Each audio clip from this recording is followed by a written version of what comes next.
أعوذ بالله من الشيطان الرجيم. بسم الله الرحمن الرحيم. إنما تنذر من اتبع الذكر وخشي الرحمن بالغيب فبشره بمغفرة وأجر كريم. إنا نحن نحيي الموتى ونكتب ما قدموا وآثارهم وكل شيء أحصيناه في إمام مبين. واضرب لهم مثلا أصحاب القرية إذ جاءها المرسلون إذ أرسلنا إليهم اثنين فكذبوهما فعززنا بثالث فقالوا إنا إليكم مرسلون.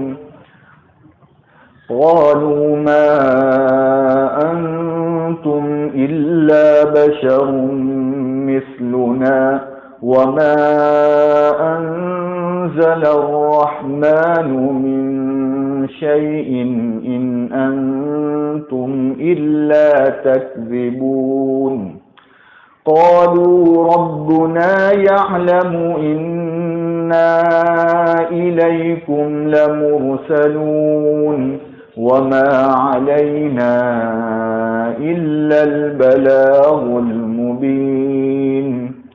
صدق اللہ العظیم.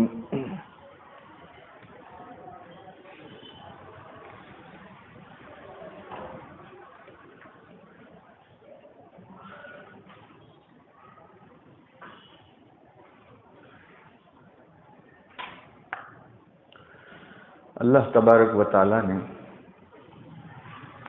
کچھ مشرکین مکہ کے متعلق، کچھ کفار کے متعلق یہ کہہ دیا تھا کہ وہ ایمان نہیں لائیں گے.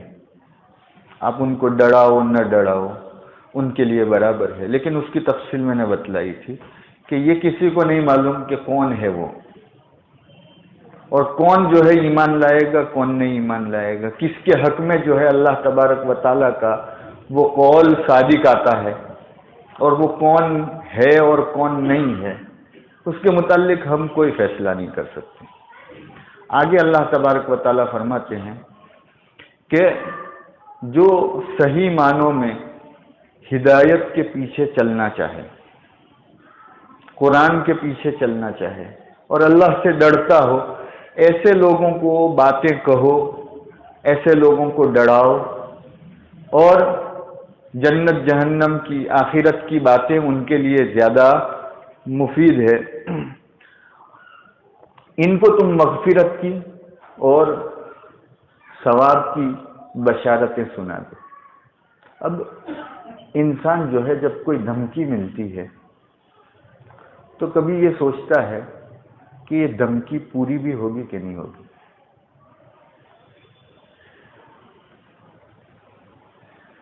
جب اللہ تبارک و تعالیٰ کی طرف سے دھمکی ملی تو کچھ کفار، کچھ مشرکین، چونکہ ان کا عقیدہ، ان کا نظریہ، ان کی سوچ یہ تھی کہ ہم تو مر جائیں گے، کیا ہوگا پھر؟ مر جائیں گے کیا ہوگا؟ اس کے بعد تو سب سڑ جائیں گے، پھر کیسے زندہ ہونا ہے؟ کیونکہ مرنے کے بعد زندہ ہونے کا عقیدہ ایک بہت بڑا انقلابی عقیدہ ہے. اگر یہ عقیدہ نہ ہو تو انسان بیکار ہے. انسان میں اس زندگی میں جو کچھ تبدیلی اور جو کچھ بھی مزہ ہے وہ اس لیے ہے کہ اس کے پاس جو ہے آخرت کا عقیدہ ہے، اور آخرت میں جانے کے لیے مرنے کے بعد واپس زندہ ہونا. لیکن جس کے پاس یہ عقیدہ ہی نہ ہو وہ تو کیا سوچے گا، جو کرنا ہے کر لو، ہم تو جائیں گے، اب کیا ہونے والا ہے ہمارا. اور عام طور پر سوچ یہ ہوتی ہے کہ ایک انسان ایک مرتبہ مر گیا، اب اس کے اوپر کوئی سزا کام نہیں کرنے والی. مرے ہوئے کو آپ کتنا بھی مارو گے. تو اللہ تبارک و تعالیٰ فرماتے ایسا نہیں ہے. انسان اگر یہ سوچتا ہے کہ مرنے سے اللہ کے عذاب سے چھوٹ جائے گا تو اس کی سوچ غلط ہے. مرنے کے بعد ہم زندہ کریں گے، کوئی اس کو مانے یا نہ مانے، یہ چیز ہو کر رہے گی. انا نحن نحیی الموتى، ہم مردوں کو زندہ ضرور کریں گے. اس لیے ہمارے سامنے سوال و جواب کے لیے پیش ہونا ہی ہونا ہے.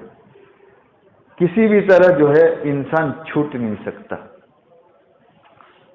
پھر سوال پیدا ہوگا کہ اتنا لمبا زمانہ،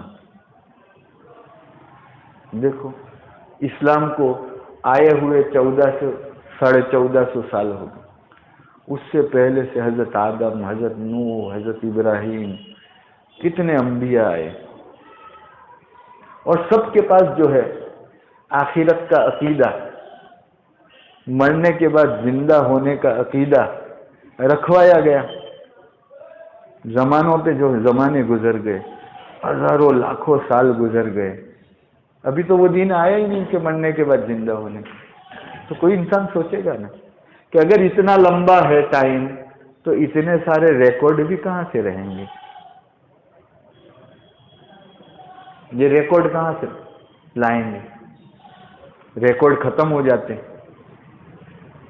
ہزاروں سال پہلے ایک آدمی نے کیا عمل کیا تھا، کیا غلط کیا تھا، کیا اچھا کیا تھا، اس کے ریکارڈ رہیں گے تو آگے سزا اور کیا ہے اس کے اوپر مقدمہ چلے گا. یہاں پہ ایسا ہوتا ہے ہماری کورٹوں میں تو 10 سال 20 سال پرانا ہو گیا اس کے سب ریکارڈ ختم ہو جاتے ہیں. کہاں کیس چلتے ہیں؟ اور اس کے ریکارڈ اگر گم کر دیے جاوے تو پھر وہ مقدمہ چلتا نہیں ہے.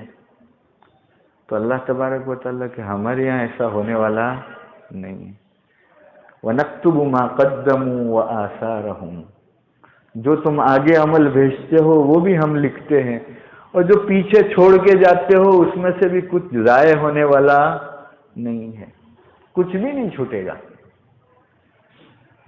کوئی مانے نہ مانے ہم اس کو واپس زندہ کریں گے. اس کو ہمارے سامنے پیش ہونا ہے، اس کو جواب دینا ہے، اور اس کے جو بھی عمل ہے اس میں رتی برابر بھی ختم نہیں ہونے والا ہے.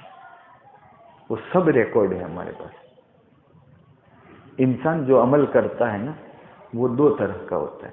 ایک انسان جو ہے اپنی زندگی میں عمل کرتا ہے، پھر اللہ کے ہاں جاتا ہے مر کر، وہ تو بعد میں جاتا ہے، عمل تو پہلے آگے کر چکا ہوتا ہے. تو اس کو کہا جاتا ہے مقدم، جو انسان آگے بھیج چکا ہوتا ہے، جو عمل آگے. اور کچھ کام ایسے ہیں، مثلا کسی نے مسجد بنوا لی، کسی نے غریبوں کے لیے جہاں پانی کی ضرورت ہے کنواں کھدوا دیا، کسی نے اچھی کتاب لکھ دی، کسی نے کوئی اچھا کام شروع کیا جو اس کے مرنے کے بعد بھی چالو رہا. اب دیکھو یہ عمل پیچھے آ رہے ہیں. انسان تو چلا گیا نا پہلے، لیکن اس نے جو کام شروع کیا، اس نے جو بھلائی کی، اس نے جو نیکی کی، وہ نیکی اب تک چل رہی ہے اس کی، تو پیچھے ثواب بھی جا رہے ہیں. تو یہ عمل وہ ہے جو آثار ہے، پیچھے آ رہے ہیں، مؤخر ہے. اللہ تعالیٰ فرماتے علمت نفس ما قدمت واخرت. ہر انسان کو پتہ چل جائے گا اس دن آگے بھیجے ہوئے عمل بھی، اور پیچھے کتنے ریکارڈ میں کتنا ملا اس کو. چونکہ آگے بھیجے ہوئے تو شاید انسان جان سکتا ہے اپنی زندگی میں، لیکن پیچھے کتنا ارننگ ہوا، کتنا نفع ہوا، وہ تو نہیں پتا نا، وہ تو چلا جا چکا ہے. اللہ تبارک و تعالیٰ فرماتے ہیں ہمارے پاس سب ریکارڈ ہے، کوئی چیز چھوٹنے والی نہیں. اور قیامت کے دن انسان آئے گا جب ہمارے سامنے حساب و کتاب کے لیے آئے گا تو ہر چیز کا ریکارڈ ہمارے پاس موجود ہوگا. تو مرنے سے، حساب و کتاب سے چھوٹ نہیں جانا والا ہے، اور طول زمان کی وجہ سے، لمبی مدت گزر جانے کی وجہ سے اس کا ریکارڈ اگلا پچھلا کوئی ضائع ہونے والا نہیں ہے، کوئی جو ہے غلط فہمی میں نہ رہے۔ ہماری قدرت بہت بڑی ہے۔ آج دنیا جو ہے اس حد تک پہنچ گئی کہ ہماری حرکت و سکون کا ریکارڈ رکھنے لگی۔ سی سی کیمرہ ہوتا ہے، 24 گھنٹے کی اس جگہ کی حرکت و سکون کو وہ محفوظ کرتا ہے، لیکن اس کا ریکارڈ جہاں رکھا جاتا ہے وہ کبھی ضائع ہو جاتا ہے، کبھی رہتا ہے۔ لیکن جب انسان ادھر تک پہنچ گیا، اور انسان نے یہ جو آلات بنائے وہ کس سے بنائے؟ بتائیے کس سے بنائے؟ جو کیمرہ بن رہا ہے، جو میٹل یا جو بھی چیز اس میں یوز ہو رہی ہے وہ کیا ہے؟ کہاں سے نکلتی؟ زمین سے، زمین سے ہی نکلے گی۔ پلاسٹک کہاں سے نکلتا ہے؟ کاٹ کہاں سے نکلتا ہے؟ جو بھی اس میں تانبا، پیتل، گولڈ، سلور جو کچھ بھی لگا ہو وہ کہاں سے نکلتا ہے؟ زمین سے نکلتا ہے۔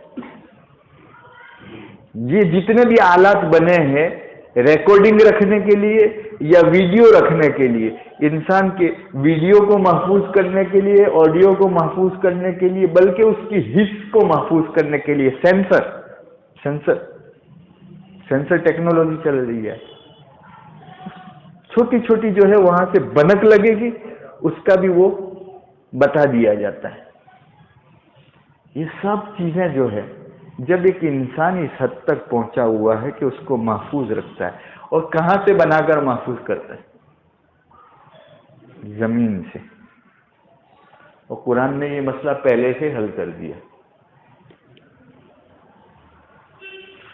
کیا حل کر دیا؟ اذا زلزلت الارض زلزالها واخرجت الارض اثقالها وقال الانسان ما لها يومئذ تحدث اخبارها۔ زمین ایسی ہلے گی، وہ اپنے سب دفینے، اپنا بوجھ جو آج تک کی ریکارڈنگ کا تھا وہ سب نکال کے پیش کر دے گی۔ انسان کہے کیا ہو گیا اس زمین کو؟ یومئذ تحدث اخبارها، اس دن یہ زمین اپنی سب خبریں بیان کر دے گی۔ اس آیت کی تفسیر میں نبی کریم صلی اللہ علیہ وسلم فرماتے ہیں کیا ہے؟ زمین یہ بتا دے گی، گواہی دے گی کہ مجھ پر کس بندی نے کیا کیا عمل، کس وقت، کس جگہ پہ، کس پوزیشن میں کیا، سب ریکارڈ بتا دے گی۔ یہی زمین ہے جس سے تم آلات بناتے ہو۔ اللہ نے تو وہی زمین میں سب پہلے سے بنا کے رکھا ہوا ہے، اس کو حکم ہی کرنا۔ جب تم اس کو مکس کر کے مخصوص پوزیشن میں لا کے اس قابل بناتے ہو کہ وہ ریکارڈ رکھ سکے، تو اللہ کو تو حکم کرنا ہے۔ اس میں کون سی دوری کی بات ہے؟ اب تم کہو کہ نیچے والی چیز اوپر والے کو کہاں سے محسوس؟ ارے زمین سے مراد زمین اور زمین کے اوپر جو کچھ ہے وہ سب جا کے کہاں جاتا ہے؟ اتنی زمین کھود ڈالی لوگوں نے تو کیا زمین کا وزن کم ہو گیا؟ نہیں۔ اتنے پہاڑ نکل گئے، اتنی جو ہے کھڈے ہو گئے، تو کیا زمین کا وزن کم ہو گیا؟ ارے جو کچھ بھی ہوگا وہ زمین پہ تو جائے گا نا، جو کچھ بھی ہے وہ زمین پہ ہی رہنے والا ہے، کہیں اڑ کے تو جانے والا نہیں ہے نا۔ آپ بلڈنگیں بناؤ، زمین سے نیچے سے کھود کے نکالو گے اور اس کو اوپر چڑھاؤ گے، اتنا ہی ہوا نا، اس سے زیادہ کچھ ہوا؟ وہ بھی زمین کا حصہ ہے۔ آپ یہ سمجھو کہ ہمارے ارد گرد بسنے والی، دکھنے والی ہر چیز ہمارے لیے جو ہے وہ کیمرے کا کام دے رہی ہے۔ یہ دیواریں، یہ درخت، یہ زمین، یہ پہاڑ، یہ روڈ، یہ رستے، یہ سب کچھ جو ہے زمین کا حصہ ہے۔ یومئذ تحدث اخبارہا، یہ زمین اپنے حصوں کے ساتھ اس دن اپنی سب خبریں بیان کر دے گی، تمہاری سب ویڈیوگرافی سامنے آ جائے گی. ایک سیکنڈ کا ویڈیو وہاں جو ہے وہ ڈیلیٹ نہیں ہوگا. ہاں، ڈیلیٹ ہونے کی ایک شکل ہے، استغفار. حدیث میں آتا ہے کہ بندہ جب اللہ تبارک و تعالیٰ سے مغفرت مانگتا ہے تو اللہ تعالیٰ فج کو مٹا دیتے ہیں، یعنی اس حد تک مٹا دیتے کہ فرشتوں کو بھی بھلا دیتے. یہ ڈیلیٹ کرنا ہوا. ڈیلیٹ کرنے کے لیے تمہارے پاس ایک ہی رستہ ہے، استغفار. توبہ استغفار جو ہے تمہاری اس ویڈیو کو جو تم نے غلط کیا ہے اس کو جو ہے ریکارڈ سے غائب کر سکتا ہے. باقی آپ کے پاس کوئی رستہ نہیں. انسان جو ہے توبہ استغفار کرتا رہے، جس کے نتیجے میں اس کی اچھی ویڈیو باقی رہے گی، اچھے ریکارڈ باقی رہیں گے، اور برے ریکارڈ جو ہے ڈیلیٹ ہو جائیں گے، ختم ہو جائیں گے. اللہ تبارک و تعالیٰ وہ فرماتے وَنَكْتُبُ مَا قَدَّمُوا وَآثَارَهُمْ، ہم تو لکھ لیتے ہیں جو انسان آگے عمل بھیجتا جاتا ہے وہ بھی، اور جو پیچھے اس کے ہونے والے وہ سب ہمارے پاس ریکارڈ ہے، کوئی چیز ہٹنے والی نہیں ہے. وَكُلَّ شَيْءٍ أَحْصَيْنَاهُ فِي إِمَامٍ مُبِينٍ، اور ہر چیز کو ہم نے مکمل چھوٹی چھوٹی تفصیل کے ساتھ جمع کر رکھا ہے ایک کتاب میں. کوئی چیز جانے والی نہیں ہے، کوئی چیز ختم ہونے والی نہیں ہے. اللہ تبارک و تعالیٰ کی اس کتاب میں سب چیزیں محفوظ ہو جائے گی. کتنی خطرناک کتاب ہوگی. اس دن جو ہے یہ انسان جو اس ٹیکنالوجی سے وہاں جائے گا، اور یہ تو ہمارے سامنے ہے کہ چھوٹی چھوٹی چیزیں آفس کی باہر کی محفوظ ہو رہی ہے، اگلے زمانے میں پتہ نہیں کیا کیا ہونے والا ہے. اور وہ انسان وہاں پکار اٹھے گا، کیا ما لهذا الكتاب لا يغادر صغيرة ولا كبيرة الا احصاها. ارے یہ کتاب بھی عجیب ہے، یہ دفتر، یہ ریکارڈر کتنا خطرناک ہے. یہ تو چھوٹی بڑی ہر چیز کو اس نے تو جمع کر کے رکھا ہے، اس میں تو ہر چیز کا ریکارڈ ہے. یہ کیا ہو گیا؟ ہم تو کس دھوکے میں تھے، ہم کس گبن میں پڑے ہوئے تھے. لیکن سب ریکارڈ ہم اللہ کی کتاب میں محفوظ ہیں. لا یغادر صغیرۃ ولا کبیرۃ الا احصاها.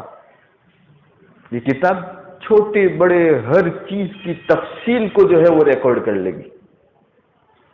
احصا کہا جاتا ہے اس کی چھوٹی چھوٹی تفصیل کے ساتھ جو ہے اس کو ریکارڈ کر لینا، اس کو احصا کہا جاتا ہے. تو یہ انسان جو ہے اس دھوکے میں نہ رہے کہ ہم تو مر جائیں گے، ہڈیاں ہو جائیں گے، سڑ جائیں گے، پھر ہم کو کون زندہ کرے گا؟ اللہ تعالیٰ فرماتے انا نحن نحیی الموتى، ہم مردوں کو زندہ کر دیں گے. تم سمجھتے ہو جس کن کے ذریعے سے، جس حکم سے ہم نے تم کو زندہ کیا تھا، تمہارا وجود کیا تھا کچھ؟ ہم میں سے ہر ایک کا ماں ہو یا باپ ہو یہ نہیں جانتا تھا کہ میرے گھر یہ بچہ پیدا ہونے والا ہے. جانتا تھا کوئی نہیں جانتا. آپ کا وجود ہوا. ہم تو نہیں جانتے تھے، دنیا میں جس کا ظاہری واسطہ بنے ماں باپ وہ بھی نہیں جانتے تھے ہمارا وجود ہونے والا ہے. لم یکن شیئا مذکورا. انسان کا کس حساب سے تذکرہ ہوتا؟ بتاؤ، آپ کی مستقبل کی اولاد جو ہو اس کا آپ تذکرہ کر کے بتاؤ، کیسے کرو گے؟ کر سکتا ہے کوئی؟ بھائی وہ کیسا ہوگا، کیا ہوگا، آپ بتا سکتے؟ کچھ بھی نہیں بتا. جب تک وہ بچہ دنیا میں نہیں آئے گا، وہ انسان دنیا میں نہیں ہو، اس کا تذکرہ آپ کر ہی کیسے سکتے؟ لم یکن شیئا مذکورا. وہ تو قابل ذکر، یعنی اس کے متعلق کوئی طرح کا کوئی تذکرہ ہی نہیں ہو سکتا. یہ انسان کی حالت ہے. اور پھر اللہ کے حکم سے آیا، اللہ نے پیدا کیا اس کو. تو کل بھی تیرا وجود نہیں تھا، اللہ کے حکم سے حیات اور زندگی ملی اور تجھے دنیا میں بھیجا گیا اور تیرا وجود ہوا، اور تو آج یہ کہہ رہا ہے کہ میں کل ختم ہو جاؤں گا، اور اس ذات میں قدرت نہیں ہے. کہ واپس پیدا کر سکے. کیا عجیب فلسفہ ہے، کیا عجیب عقل ہے.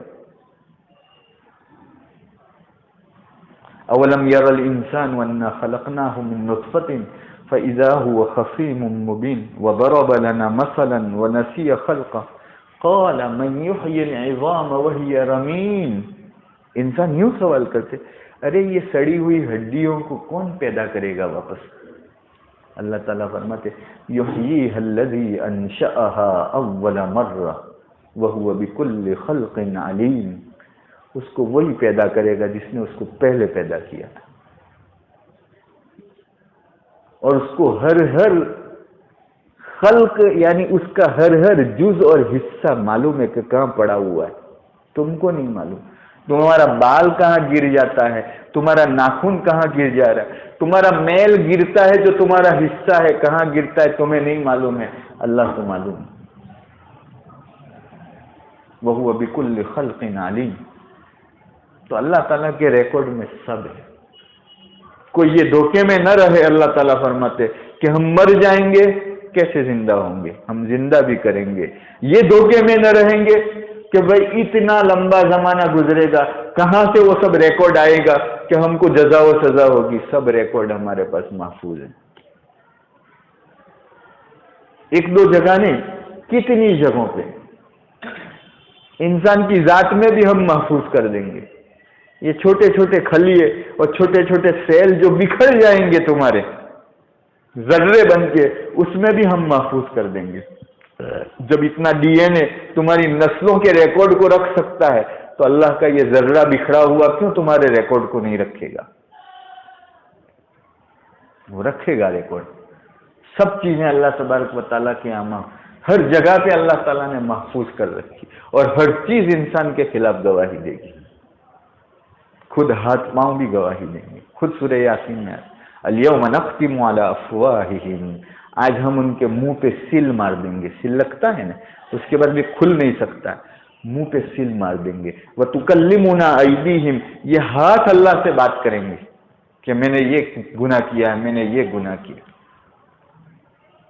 وتشہد ارجلہم، یہ پاؤں گواہی دیں گے بما کانوا یکسبون، ان تمام چیزوں کی تفصیلات کی جو یہ کیا کرتے تھے.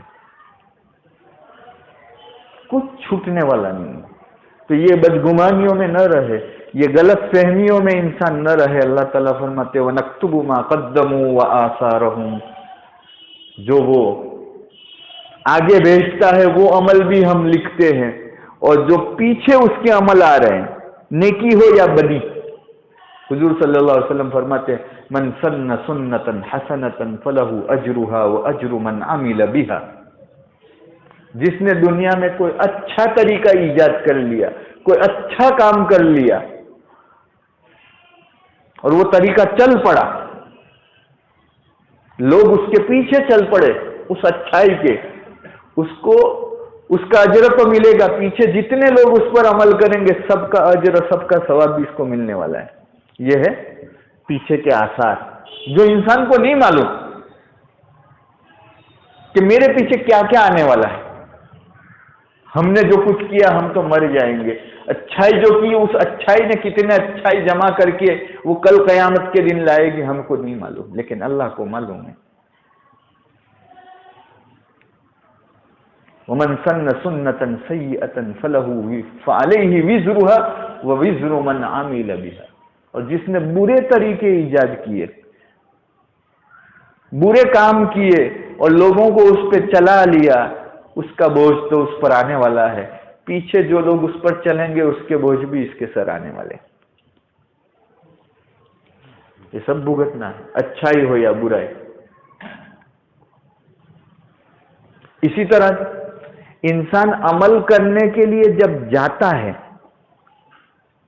تو عمل تو کرتا ہے اپنی جگہ پر، لیکن جانے آنے کے لیے جو نشانات ہوتے ہیں، وہ جو وقت ہوتا ہے، وہ بھی اللہ کے یہاں ثواب میں لکھا جائے گا. کیا رحیم و کریم ہے.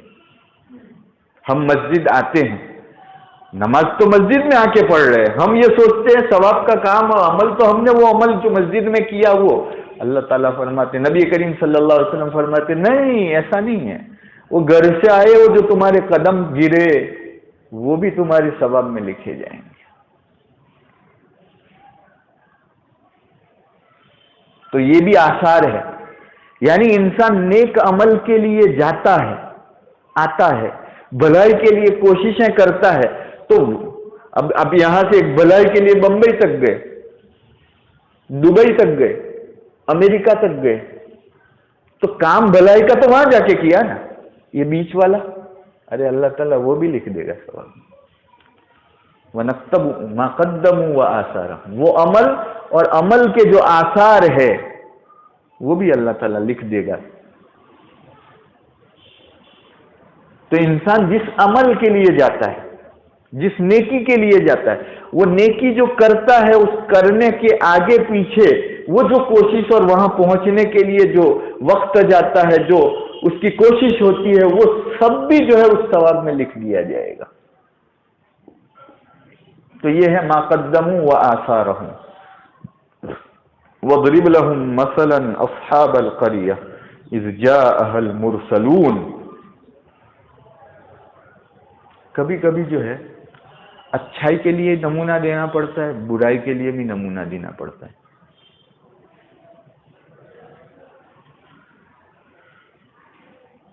یہ جو جن لوگوں کے ساتھ نبی کریم صلی اللہ علیہ وسلم کا پالا پڑا تھا، جن لوگوں کی نبی کریم صلی اللہ علیہ وسلم تبلیغ کر رہے تھے، جن کو بلا رہے تھے، دعوت دے رہے تھے،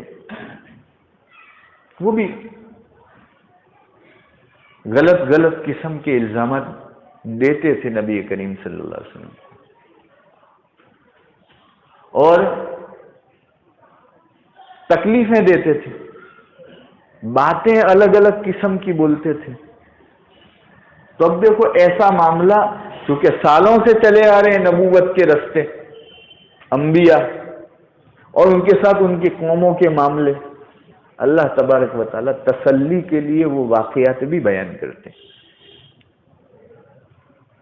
نبی کریم صلی اللہ علیہ وسلم سے فرما رہے ہیں اللہ تعالیٰ کہ ان کفار مکہ کے سامنے، یہ تمہارے سامنے جو اللہ کی رسالت، اللہ تعالیٰ کی دعوت اور اللہ کی توحید اور آپ کی رسالت کا، آپ کی نبوت کا انکار کرتے ہیں، ان کے سامنے ایک نمونہ ہم آپ کو پیش کرتے ہیں، وہ بھی پیش کر دو. واقعہ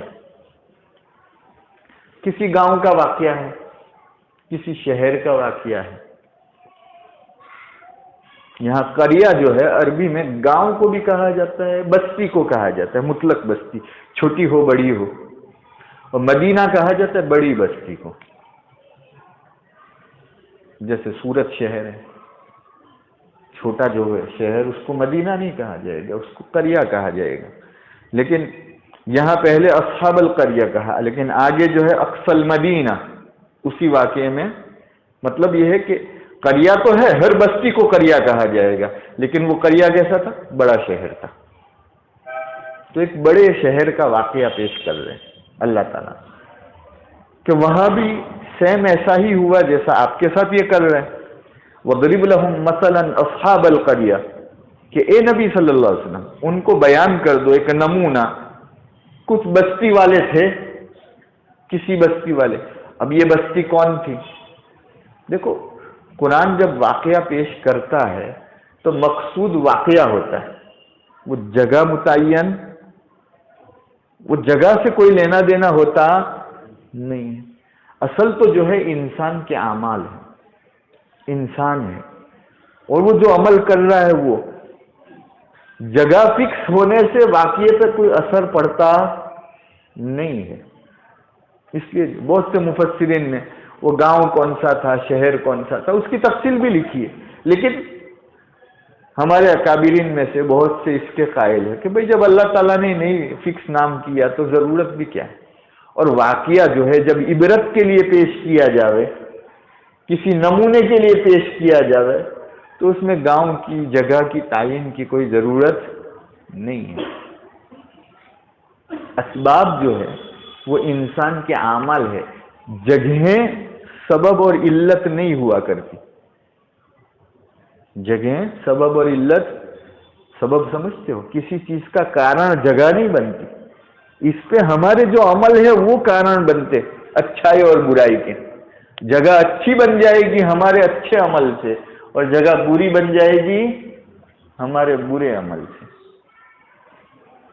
تو جگہ اچھی بنانے کے لیے اس جگہ کو ہم نے مسجد بنا دی, اس پہ جو ہے دن رات جو ہے عبادتیں ہوتی. کس نے بنائی؟ جگہ کو اچھی ہم نے بنائی. اپنے گھروں کو ہم آباد کر دیں اچھے کاموں سے تو وہ گھر اچھے ہو جائیں گے, اور وہی گھروں کو جو ہے ہم برائیوں سے آباد کریں گے تو برے بن جائیں گے. بستی کے نام سے کوئی لینا دینا. وَضْرِبْ لَهُمْ مَثَلًا أَصْحَابَ الْقَرْيَةِ إِذْ جَاءَهَا الْمُرْسَلُونَ کہ ان کے پاس اللہ کے بھیجے ہوئے رسول آئے. اب وہ بات چیت ہو رہی ہے وہ رسولوں میں اور وہ شہر والوں میں. وہ بات چیت اللہ تبارک و تعالیٰ بیان کر رہے ہیں, پوری تفصیل نہیں, جو اصل چیز ہے وہ اللہ تبارک و تعالیٰ بیان کریں گے. اذ ارسلنا الیہم اثنین فکذبوہما فعززنا بثالث فقالوا انا الیکم مرسلون. دیکھو پہلے یہ سمجھ لو رسول کسے کہا جاتا ہے, نبی کسے کہا جاتا ہے؟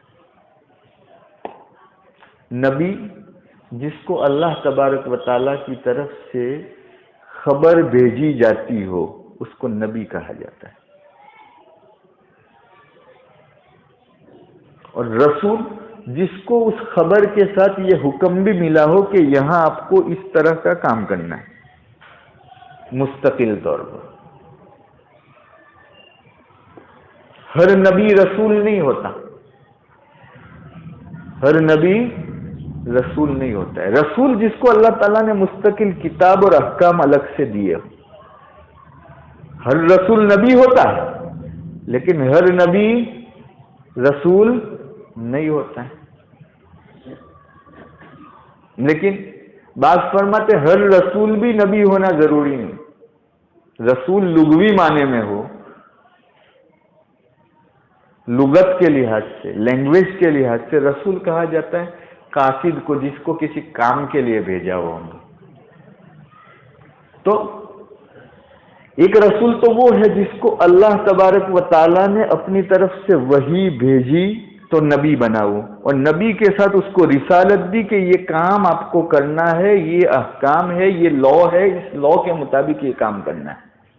یہ رسول ہوا, نبی بھی ہوا, رسول بھی ہوا.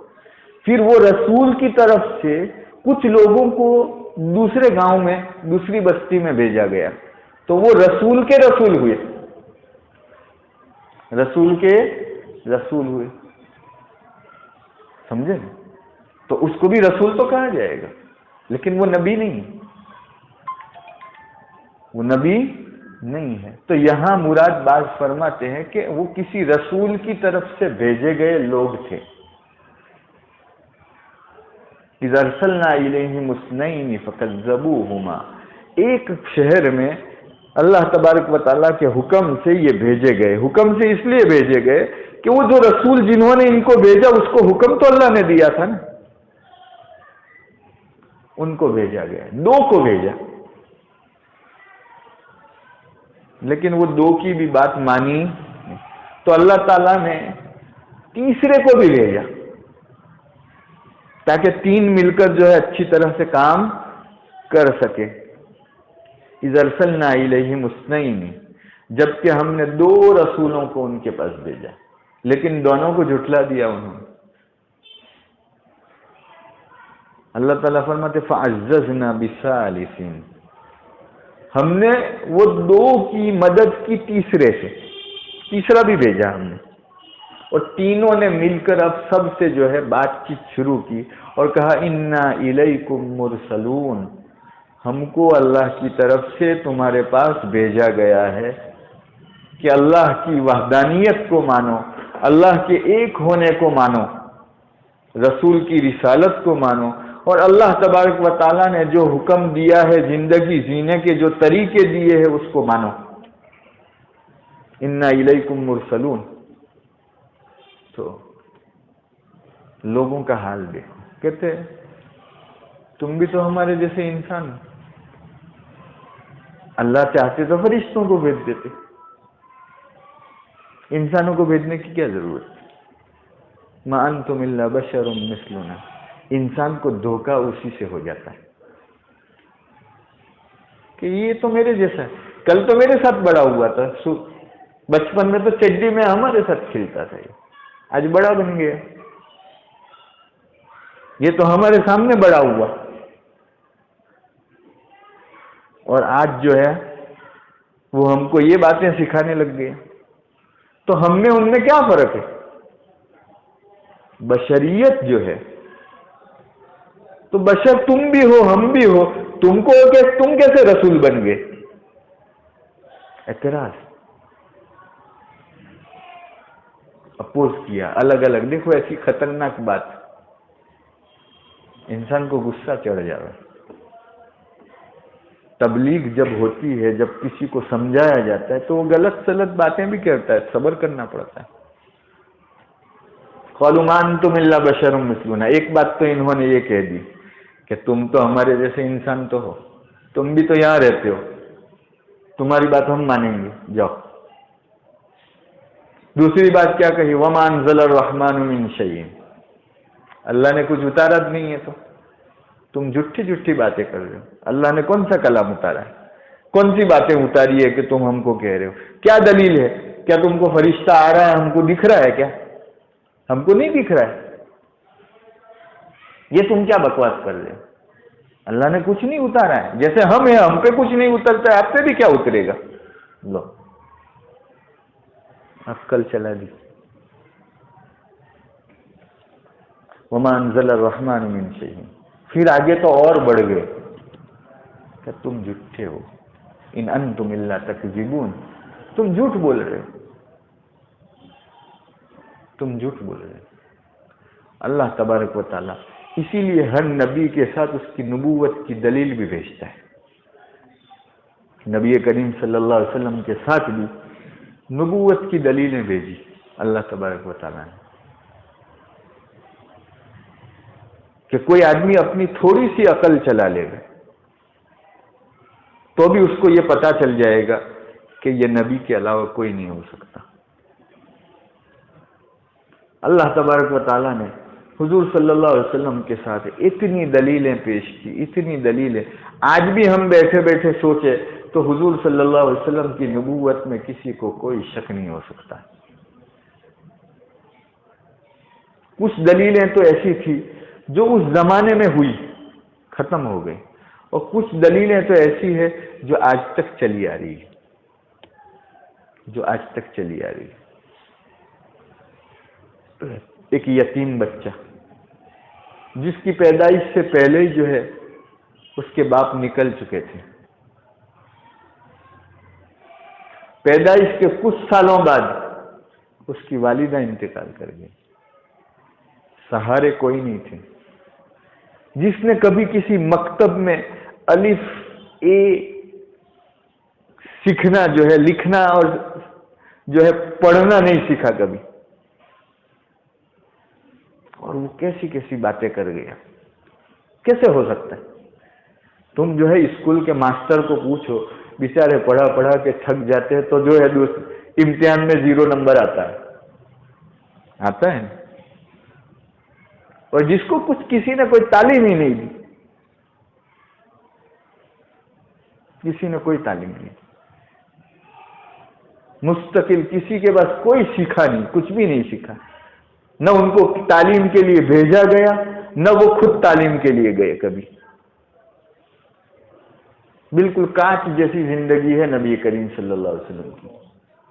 حالات لکھے ہوئے ہیں، اس قدر لکھے ہوئے ہیں، اس قدر کتابیں ہیں نبی کریم صلی اللہ علیہ وسلم کی سیرت پر کہ کوئی اس کا انکار کر ہی نہیں سکتا، بالکل تواتر کے ساتھ. نبی کریم صلی اللہ علیہ وسلم کی سیرت پہ کتنی کتابیں لکھی گئی ہے معلوم ہے؟ خالی اس کی فہرست میں جو ہے 8-10 جلدیں ہو جاتی، والیوم ہو جاتے. اس کی فہرست لکھو نا تو 8-10 والیوم ہو جاتے. اتنی کتابیں تو لکھی خالی حضور صلی اللہ علیہ وسلم کی سیرت پہ، اس آدمی کی سیرت پہ، اس شخصیت کی سیرت پہ. جس نے کبھی کسی سے نہ سیکھا، نہ سیکھنے گئے، نہ کسی نے ان کو کچھ سکھایا، اور دنیا کو علم سے بھر دیا قیامت تک، روشنی ہی روشنی کر دی۔ اس سے بڑھ کر کیا دلیل ہو سکتی؟ کچھ سیکھا ہی نہیں تھا۔ وَلَا تَخُطُّهُ بِيَمِينِكَ، اللہ تعالیٰ فرماتے آپ کو ہاتھ سے لکھتے بھی نہیں آتا، پھر بھی دنیا کو آپ نے وہ تعلیم دی کہ اس کے بعد جو ہے دنیا کہاں سے کہاں پہنچ گئی۔ اور پھر یہ قرآن ایسا دیا جس نے پہلے دن سے یہ چیلنج کیا، کیا کہ میرے جیسی پورے قرآن کی بات نہیں، ایک آیت لے کے آ جاؤ۔ جن دشمنان اسلام نے، نبی کریم صلی اللہ علیہ وسلم کی مخالفت کرنے والوں نے سب کچھ کیا، کتنا آسان تھا یہ چیلنج کہ ایک آیت ہی لے آتے، لیکن نہ لا سکے۔ سب کچھ کیا لیکن یہ نہ کر سکے، اور آج بھی کوئی نہیں کر سکتا۔ آپ نے دیکھا کبھی کسی نے یہ چیلنج کر دی قبول کیا ہو؟ اللہ تعالیٰ نے تو یہ چیلنج کر دیا پوری دنیا جمع ہو جاؤ اور ایک آیت لے کے آؤ، جاؤ لے کے آؤ نا۔ اور خالی دنیا نہیں، جنوں ان سب جتنی مخلوق تم جمع ہو سکتی ہو جاؤ، ایک آیت بنا کے لاؤ، ایک سورت بنا کے لاؤ، چلو۔ یہ ایسی دلیل ہے جس کو کوئی توڑ نہیں سکتا کبھی۔ کر تو لے، دنیا کی یونیورسٹیاں، دنیا کی اتنی کالجز، اتنے جامعات، یہ سب کچھ ہے، کسی نے جو ہے آج تک اس چیلنج کو قبول، یورپینوں نے جو ہے یہ عیسائی مشنریوں نے کیا کیا الزام ڈالے اسلام پہ، یہ ان کے لیے تو کافی تھا نا کہ اتنا دو چار آیتیں بنا کے دے دیتے، اتنی سب محنت، اتنے سب پیسے خرچ کرنے کے بجائے یہی کر دیتے نا اسلام کو توڑنے کے لیے۔ کوئی قبول نہ کر سکا اس کو، کوئی اس چیلنج کو لینے کے لیے تیار نہیں، بنا کے دکھاوے تو۔ تو اللہ تبارک و تعالیٰ جو ہے ہر نبی کے ساتھ، ہر رسول کے ساتھ اتنی علامت بھیج دیتا ہے کہ وہ اس قوم کو اس نبی پر ایمان کے لیے کافی ہو۔ بخاری شریف میں نبی کریم صلی اللہ علیہ وسلم کی روایت ہے، حدیث ہے کہ اللہ تعالیٰ نے ہر نبی کو اتنے معجزات، اتنی علامتیں ایسی دی جس سے اس کی قوم اس پر ایمان لا سکے اور اس کو نبی مان سکے۔ لیکن پھر بھی اب دیکھو یہاں تفصیل نہیں کی ہے کہ وہ نبی جتنے روکے تھے ہم نہیں مانتے نبی، تو ان کے اعتراض کو تو بیان کر دیا۔ اب ان کی طرف سے جو ہے کہ دیکھو ہمارے پاس یہ دلیل ہے، یہ دلیل ہے، یہ دلیل ہے، ایسا ان رسولوں نے جواب میں نہیں کہا۔ اس کا مطلب یہ نہیں تھا کہ ان کے پاس کچھ تھا نہیں، ہر نبی کے پاس اتنی دلیل تو تھی جس سے جو ہے اس کی قوم اس پر ایمان لاوے۔ بخاری کی روایت ہے، اللہ نے کسی نبی کو جو ہے نہتا نہیں چھوڑا کہ ایسے ہی بھیج دیا۔ فرعون کے سامنے حضرت موسیٰ علیہ السلام کو بھیجا نا، کتنی طاقت تھی اس کی، کتنا سب کچھ تھا، جو چاہے وہ کر سکتا تھا، لیکن حضرت موسیٰ علیہ السلام کے سامنے بڑبڑ کر کے خالی چیلنج تو دیتا تھا، کچھ کر نہیں پاتا تھا۔ اللہ تعالیٰ نے کہ جاؤ، حضرت موسیٰ علیہ السلام نے اللہ تعالیٰ سے کہا کہ اللہ تعالیٰ مجھے بھی ڈر لگتا ہے۔ اس کے بعد کہا جانا، کچھ نہیں کر پائے گا، جا تو صحیح تو۔ گئے، کچھ نہیں کر پایا۔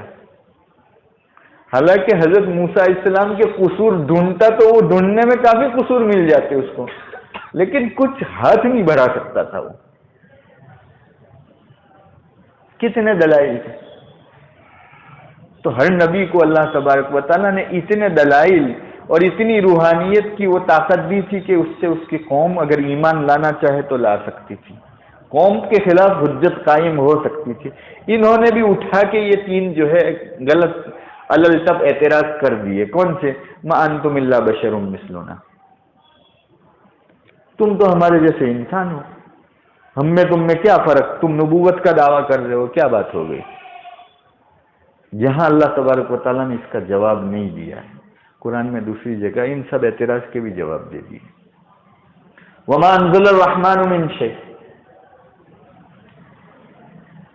اللہ تعالیٰ نے کچھ اتارا نہیں ہے۔ تیسرا آخر میں تو جا کے آخری حد کی بات کہہ دی، ان انتم الا تکذبون، تم جھوٹے ہو۔ انبیاء نے صرف اتنا کہا، کیا کہا؟ ان رسولوں نے زیادہ بحث نہیں کی، کہا ربنا یعلم انا الیکم لمرسلون، ہمارا رب جانتا ہے کہ ہم کو اللہ نے آپ کے پاس بھیجا ہے۔ اور دیکھو سن لو، آپ کو اپنی فکر کرنی، ہم کیا ہے تمہارے جیسے ہیں، ہم جھوٹ بولتے ہیں نہیں بولتے، وہ اگر یہ غلط کیا ہے ہم نے تو ہم پہ آئے گا، تم پہلے تو تمہاری فکر کر لو نا، یہ تو سوچو ہم جو کہہ رہے وہ غلط کہہ رہے کہ صحیح کہہ رہے، وہ کہتے ہیں ہم کیسے ہیں، تمہارے جیسے ہیں نہیں ہے، اللہ نے کچھ اتارا ہے نہیں اتارا ہے، ہم جو جھوٹ بول رہے ہیں سچ بول رہے ہیں وہ سب جانے دو، ہم جو بات کہہ رہے ہیں وہ صرف تمہارے بہبود کی، فائدے کی، تمہاری کامیابی کی کر رہے ہیں کہ نہیں، وہ دیکھو نا ذرا، دیکھ لو ذرا۔ انہوں نے بہت مختصر بہت اعلیٰ قسم کا جواب دے دیا، قالوا ربنا یعلم انا الیکم لمرسلون، ہم جھوٹے ہیں سچے ہیں، اس نے ہم کو بھیجا ہے اتارا ہے یا نہیں، یہ تو جرم، اگر کوئی آدمی غلط نبوت کا دعویٰ کر دیتا ہے یا کسی کی طرف غلط نسبت کر دیتا ہے یا جھوٹ بولتا ہے، اس کی پکڑ کون کرے گا؟ اللہ تبارک و تعالیٰ۔ تو اللہ تعالیٰ وہ جانتا ہے کہ اللہ نے ہم کو بھیجا ہے، وہ معاملہ تو اللہ کا ہے، تم اس کو چھوڑو۔ قالوا ربنا یعلم، انہوں نے کہا ہمارا رب جانتا ہے کہ اس نے ہم کو بھیجا ہے تمہارے پاس، وہ مسئلہ تو حل ہو گیا، اب تم تمہاری فکر کرو۔ وما علینا الا البلاغ المبین، ہمارے کو تو اتنی ذمہ داری دی تھی کہ یہ بات تم تک پہنچا دے، اب تم کو ماننا ہے نہیں ماننا تم جانو، سوچو تو صحیح، ہم کیا کر سکتے؟ جو ہم بات کہہ رہے ہیں اس کو سوچو، وہ صحیح ہے غلط ہے، اس میں تمہاری کامیابی ہے کہ نہیں وہ دیکھو نا ذرا۔ وما علینا الا البلاغ المبین، ہماری ذمہ داری تو سوائے اس کے کچھ نہیں ہے کہ ہم سیدھی سیدھی بات آپ تک پہنچا دیں، یہ پیغام اللہ نے ہم کو لے کر بھیجا تھا، آپ کو پہنچا دیا۔ تو اب یہ بات تو بنی نہیں، تو وہ اپنی دلیل میں کیا کہنے لگے، تم تو منحوس لوگ ہو، تم منحوس لوگ ہو۔ بھائی کیسے منحوس ہو گئے؟ کہ تم آئے تو ہمارے یہاں سب جھگڑے پیدا ہو گئے، کوئی بھی نئی بات لے کے آئے گا تو چرچا تو ہوگی نا، اب چرچا میں دو تو اس کی طرفداری کرے گا، دو اس کی مخالفت کرے گا، جھگڑے تو ہونے ہی والے ہیں، سمجھے؟ کہ تمہارے آنے کی وجہ سے اتنے سارے جھگڑے کھڑے ہو گئے ہمارے معاشرے میں، کوئی ادھر جاتا ہے کوئی ادھر جاتا ہے، تم بڑے منحوس لوگ ہو۔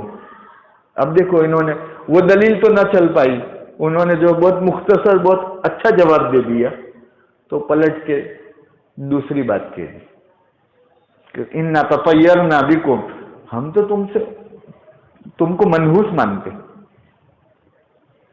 اور سن لو اب دھمکی والی بات، کچھ نہیں کر سکتے، تو آخر میں وہی ہوتا ہے لئن لم تنتہوا لنرجمنکم وليمسنکم منا عذاب علیم۔ دیکھو یہ جو بند نہیں کیا تو ہم تم کو پتھر مار مار کے مار ڈالیں گے، یا ہم تم کو جو ہے سخت سے سخت سزائیں دیں گے، تم نے یہ بند نہیں کیا تو۔ بس آخر میں وہی دھمکی ہوتی ہے، طاقت کی دھمکی۔ انہوں نے وہ نحوست والا جواب جو انہوں نے کہا تم تو بڑے منحوس ہو، اس کا جواب جو ہے انبیاء نے دیا، بہت مختصر بہت اچھا۔ قالوا طائرکم معکم، انہوں نے کہا تمہاری نحوست تو تمہارے ساتھ ہے، تم نہیں مان رہے ہو اس لیے یہ نحوست آ رہی ہے، تمہارے عمل کی وجہ سے یہ نحوست آ رہی ہے، اور پھر وہ تم ہماری طرف منسوب کرتے ہیں، عجیب بات ہے۔ قالوا طائرکم معکم، اچھا یہ تم کو برا لگ رہا ہے، این ذکرتم، تم کو کوئی آدمی اچھی بات کہہ رہا ہے نصیحت کر رہا ہے وہ تم کو برا لگ رہا ہے، اور یہ نحوست والی بات ہے، یہ کیا بات ہو گئی بھائی؟ تو یہ تو کوئی نحوست کی بات ہوئی نہیں۔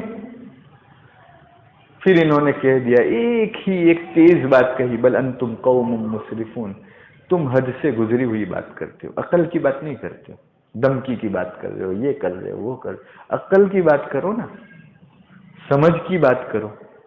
ہم جو کہہ رہے ہیں تم کو ہم بھلائی کی بات کہہ رہے تو اس کو تم من نحوست بنا دیا تم نے. تو یہ ان میں ایک مباحثہ ہوا، اور یہی ہر جگہ ہوتا ہے، اس سے کچھ الگ ہوتا کچھ آگے پیچھے، سوال کا جو ہے شکل بدل جاتی ہے، باقی ٹاپک وہی رہتا ہے. اگلی بات پھر جو ہے انشاءاللہ آگے. اللہ تعالی ہمیں عمل کی سمجھ کی توفیق نصیب فرمائے. سبحان اللہ و بحمدہ، سبحانک اللہم و بحمدک، نشہد ان لا الہ الا انت، نستغفرک و نتوب الیک. اللهم صل على سيدنا وحبيبنا ومولانا محمد وعلى آل سيدنا وحبيبنا ومولانا محمد صلاة تنجينا بها من جميع الأهوال والآفات، وتقضي لنا بها جميع الحاجات، وتطهرنا بها من جميع السيئات، وترفعنا بها عندك أعلى الدرجات، وتبلغنا بها أقصى الغايات من جميع الخيرات في الحياة وبعد الممات، إنك على كل شيء قدير.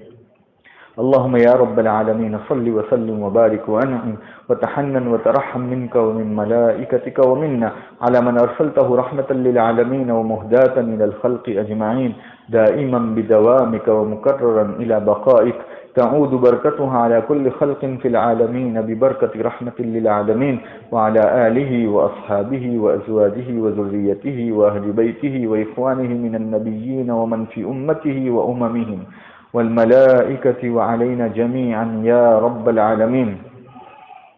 ربنا آتنا في الدنيا حسنة وفي الآخرة حسنة وقنا عذاب النار.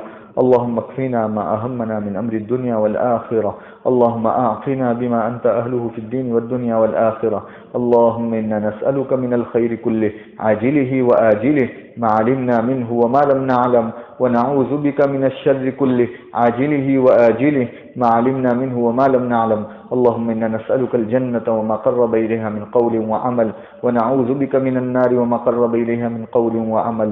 اللهم إنا نسألك من خير ما سألك منه نبيك وحبيبك محمد صلى الله عليه وسلم وعبادك الصالحون، ونعوذ بك من شر ما استعاذ منه نبيك وحبيبك محمد صلى الله عليه وسلم وعبادك الصالحون، وأنت المستعان وعليك البلاغ، ولا حول ولا قوة إلا بالله العلي العظيم. وصلى الله على سيدنا محمد خاتم النبيين وعلى آله وصحبه أجمعين برحمتك يا أرحم الراحمين.